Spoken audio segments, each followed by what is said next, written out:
Sekarang boleh saya katakan kalau generasi kita nggak kenal dengan begini, ya akan banyak masalah. Ya, kalau boleh saya katakan harusnya kita sekarang jauh lebih bangga dengan minum beginian daripada minum-minuman kemasan itu. Memang 350 tahun kita juga dijajah karena ini. Sekarang kita lupa sama dia. Itu sebabnya Allah kasih banyak penyakit di sini. Nggak bersyukur, dikasih rempah, dikasih rimpang, nggak dipakai. Gitu loh. Ya. Dan bagi Anda nih saya pesan ya, Bapak Ibu khususnya yang belum ikhwan-ikhwan yang belum nikah. Jadi ketika Anda makan sesuatu dan makanan itu masuk ke dalam tubuh Anda, maka makanan tersebut akan menjadi bagian dari gen Anda. Nanti kalau sekarang nih teman-teman, antum nih kayak begini nih ya, antum makan tiap hari suka-suka antum aja, nyampah bahasa kita ya. Antum sedang mempersiapkan gen yang cacat. Serius. Dari sisi imunitas, itu kalau dia lahir akan lemah. Ini serius banget saya ngomong ini loh. Karena sekarang kalau mungkin bahasa saya, Indonesia darurat narkoba, kita juga darurat makanan. Darurat makanan loh sekalian. Artinya apa? Generasi ke depan negeri na'udzubillah, semoga tidak, tapi kalau kita nggak ubah akan rusak semua. Akan susah mendapatkan orang-orang yang sehat nanti. Saya juga nggak bisa maksain. Anda mau berubah silakan. Tapi kalau bahasa saya, cobalah pikir, jangan nyusahin keluarga. Jangan nyusahin keluarga Bu sekalian. Sekarang 15 tahun sudah banyak kena diabetes. Ya. Bahkan kemarin saya lihat umur 9 tahun kena autoimun anak-anak, coba. Dari mana itu? Sayang kan? Kalau mati, matilah dengan tenang, jangan nyusahin orang. Gitu loh. Mati lagi, jadi maksudnya mati jangan mati karena penyakit yang gara-gara kelakuan kita. Gitu loh. Contoh tuh penyakit gara-gara kelakuan itu penyakit degeneratif, stroke, darah tinggi, itu kan penyakit degeneratif. Degeneratif itu apa? Gara-gara lifestyle, gitu loh maksud saya.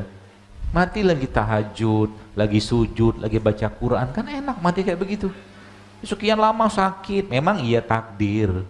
Tapi kan ada takdir yang kita bisa hindarkan dengan ikhtiar. Ada takdir yang bisa kita hindarkan dengan ikhtiar. Maka kalau saya bilang minuman kayak begini misalkan ya, salah satu bentuk ikhtiarnya.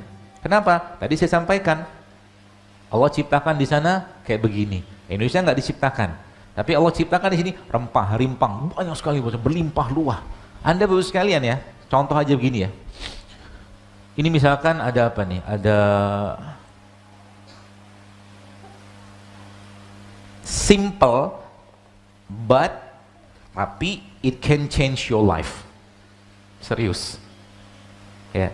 Apa maksud Allah menciptakan laos atau lengkuas kayak begini? Coba perhatikan baik-baik. Tadabur. Apa maksud Allah menciptakan nggak beraturan kayak begini? Pasti ada maksudnya. Kan? Maka kalau Anda pelajari kayak rimpang-rimpang kayak begini, ini semuanya sebagian besar ini anti kanker loh ini. Instead of daripada katakanlah kita makan minuman kemasan yang cuma memuaskan selera, ini minum begini, terserah ente mau ngomong apa, tradisional kek, apa kek, bodo amat. Tapi artinya apa? Ke depan generasi kita bisa sehat dengan ini, insya Allah. Ya. Jadi harusnya kalau boleh saya katakan kita jauh lebih bangga minum beginian. Ya, saya kemarin naik Garuda Indonesia, kebetulan di upgrade sama panitia tuh ke bisnis gitu kan. Terus waktu bisnis kan ditanyain, mau minum apa Pak gitu kan, ada kencur nggak, saya bilang. Ketawa nggak ada. Lah katanya ente national flag, saya bilang national flag carrier apa namanya itu kan, maskapai Indonesia, masa nggak ada minuman Indonesia? Gitu loh. Dan perhatikan baik-baik sekalian, masya Allah ya, kalau boleh saya bilang negeri kita ini, Allah, masya Allah ya, blessing country, negeri yang berkah, banyak gunung di mana-mana. Kunyit yang tumbuh di kaki gunung itu lebih dahsyat kemampuannya daripada kunyit yang tumbuh di tempat biasa. Karena hara ya, atau mungkin zat gizi tanah itu yang ada pada gunung itu tuh luar biasa, dan peran mereka sebagian besar itu anti kanker. Mudah-mudahan Allah mudahkan kita hari ini untuk belajar sehingga kita paham masalahnya sih apa sih gitu kan. Tadi saya sempat ngobrol dengan pengurus di sini, ya itu beberapa kali saya sering dapatkan. Jadi mereka cerita bahwa subhanallah katanya ada salah satu jamaah di sinilah gitu kan yang dulunya ubanan gitu kan. Terus ketika beliau mulai menerapkan ya beberapa saran-saran postingan saya itu, ubannya berubah jadi hitam. Bisa nggak? Bisa sebenarnya. Tubuh kita bisa reverse back, dia bisa balik ya. Kalau belum saatnya menua, bisa. Asal apa? Asal bahan bakunya ada, itu dia. Asal bahan bakunya ada. Jadi makanan yang kita makan itu Bapak sekalian, pilihannya dua. Kalau dia nggak jadi biangnya atau masalah atau penyebab penyakit, dia akan menjadi obat buat tubuh kita. Itu aja. Ya. Kenapa banyak orang yang sekarang sakit-sakitan? Karena yang dimakan sudah bukan lagi living food. Living food itu makanan hidup. Ini kan makanan hidup nih. Ya. Makanan kayak begini memberikan kehidupan, ya tanda kutip. Pohon ya, katakanlah pohon, misalkan pohon jeruk kayak begini, misalkan. Pohon jeruk ini kan, lihat, kalau kita mentadaburi Bapak sekalian, saya kadang-kadang lihat begini tuh, Masya Allah, Maha Besar Allah, Rabbana ma khalaqta hadza batila gitu loh. Kenapa? Kita lihat subhanallah, Allah yang melindungi dia gitu loh. Waktu pohon ini, katakanlah ini misalkan apa namanya batangnya, batang jeruk gitu kan, dia menjadi bagian dari ranting-ranting tadi kan. Pertanyaannya, bagaimana ceritanya dia bisa jadi kayak begini? Ya, petani yang nanam ini kan dia tanam cuma bijinya aja, masukin ke tanah, coba lihat, habis itu ditutup tanahnya, disiramlah, kasih pupuk segala macam. Allah yang menumbuhkan batangnya, akarnya, pohonnya, daunnya, rantingnya sampai buahnya. Kontribusi dia nggak banyak gitu loh. Maka petani-petani itu ya biasanya, bukan biasa, dalam Islam zakatnya kan lebih besar karena nggak banyak ngurusin gitu kan. Allah yang ngurusin semua. Ya seperti itu. Nah, apa yang dia kerjakan ini Bapak sekalian, atau mungkin apa yang buah kayak begini, lihat ada bijinya, kemudian buah ini tumbuh dari hasil pohon atau batang itu mengangkat sari-sarinya tanah kan gitu kan. Dan kalau kita bicara tanah, manusia kan dari tanah. Walaqad khalaqnal insana min sulalatin min tin, kata Allah, kami ciptakan manusia dari tanah. Kemudian dari tanah itu, dari pohon itu diangkat, pompa, naik ke atas. Akhirnya Allah ciptakan, lihat. Allah ciptakan ranting dulu. Kemudian Allah ciptakan ada daun di situ. Ada kuncupnya sampai akhirnya jadi apa namanya bibit-bibit buahnya ini. Gitu loh. Apa yang diambil sama pohon? Apa yang terkandung dalam ini? Yang terkandung dalam mereka ini apa? Sarinya tanah kan? Ceritanya begitu. Ya, sarinya tanah. Lalu apa yang atau proses apa yang menyebabkan dia bisa tumbuh kayak begini? Karena dia bisa tumbuh karena ada matahari gitu loh. Karena ada matahari. Akhirnya dari daunnya dia, pada proses pembentukan dia itu Allah menciptakan oksigen. Gitu kan? Kita hirup oksigennya. Setelah itu dari proses fotosintesis itu Allah menghasilkan atau Allah menciptakan, memberikan kepada kita gula yang Allah apa tuh namanya tanamkan atau berikan di sininya, salah satunya atau mungkin di daun-daun tadi. Maka di sini ada kehidupan. Allah lindungi dia dengan apa? Dengan ini. Ketika Anda buka kayak begini, ya, jeruk ini kita judulnya tadabur dulu ya biar paham. Terus saya letakkan lama-lama, apa yang terjadi dengan kulit ini? Pasti akan kuning, coklat kan? Kenapa? Ada oksigen, kena oksidasi. Maka kalau di sini kita belajar, ternyata kalau kita bicara buah-buahan misalkan, kapan waktu terbaik makan buah? Ketika Anda petik, Anda makan. Waktu terbaik. Semakin tidak lama jeda waktu dari petikan sampai kita makan, semakin bagus. Ada semakin banyak fitonutriennya, living enzimnya makin banyak di sini. Gitu. Oke. Nah, yang kedua apa? Jangan lama-lama dibuka. Jangan lama-lama dibuka. Artinya kalau ada dibuka, segera makan. Gitu. Habis dibuka, segera makan. Sebab apa? Jadi nanti kuncinya semakin banyak living food atau makanan hidup kayak begini yang Bapak Ibu makan, itu subhanallah semakin badan kita akan kedapatan atau mendapatkan bahan baku yang tepat untuk apa? Untuk memperbaiki dirinya. Gitu ya. Jadi penyakit itu kalau bagi saya sih ya, penyakit itu jangan diobatin. Benerin badannya aja. Benerin nutrisinya, benerin apa tuh namanya perutnya, benerin otaknya, benerin ibadahnya. Insya Allah penyakit akan hilang dengan sendirinya. Ya, saya sempat subhanallah lihat postingan, ada satu postingan saya coba survei gitu kan. Itu udah sekitar 2-3 pekan yang lalu itu. Saya tanya ibu-ibu di sini yang berhasil hamil, tanya saya. Dari apa-apa yang saya share di sini itu ada berapa? Ada banyak nggak? Mohon di-share dong. Itu subhanallah ada 5.700 komen. Itu sebagian besar hamil loh. Tapi yang membuat saya bahagia apa? Mereka sudah mulai tahajud, puasa, sedekah, banyakin istighfar. Ternyata solusi spiritual namanya. Yang justru lebih bermakna, lebih berfaedah, dan lebih punya efek yang luar biasa ke badan. Solusi spiritual.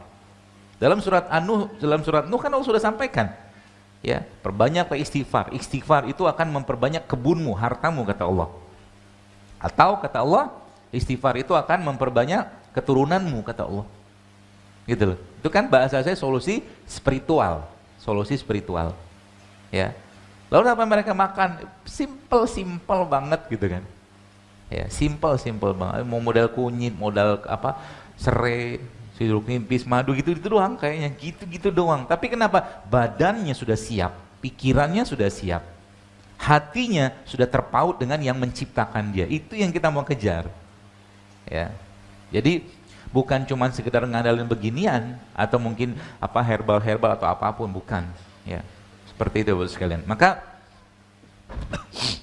kita belajar ya hari ini, mudah-mudahan Allah mudahkan sehingga nanti harapannya yang sehat semakin sehat, yang berpenyakitan bisa hilang penyakitnya.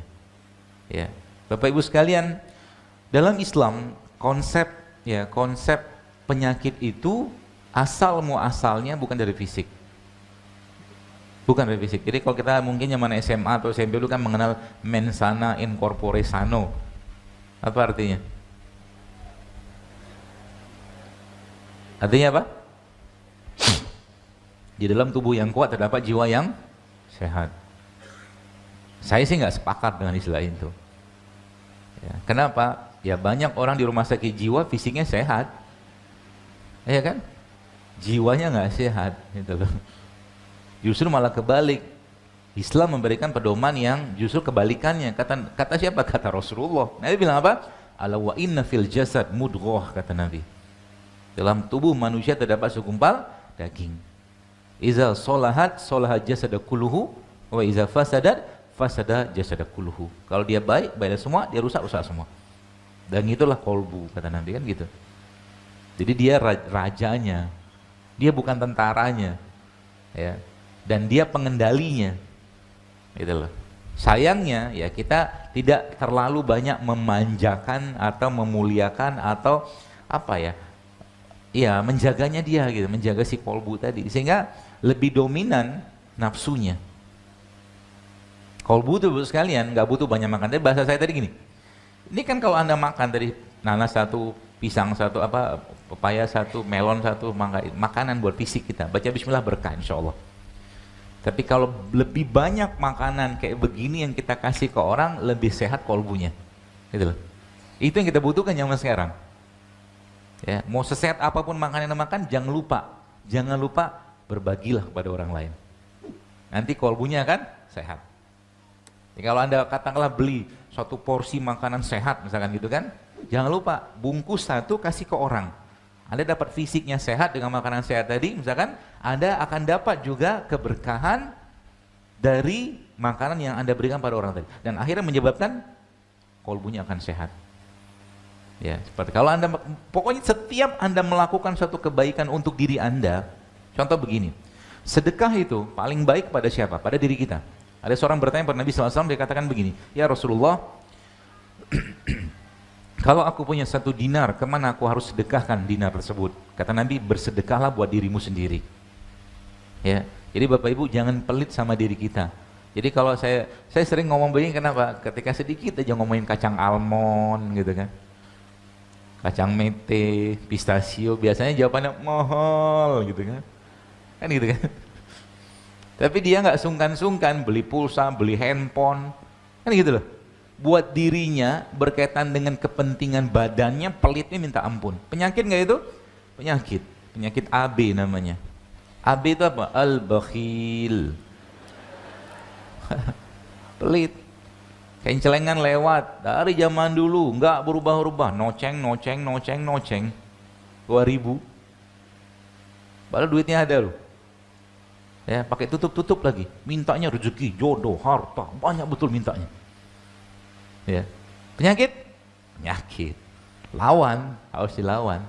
Suatu ibadah itu sekalian harus dilawan. Sama kayak hidup sehat. Hidup sehat itu susah, benar susah. Karena judulnya harus melawan hawa nafsu.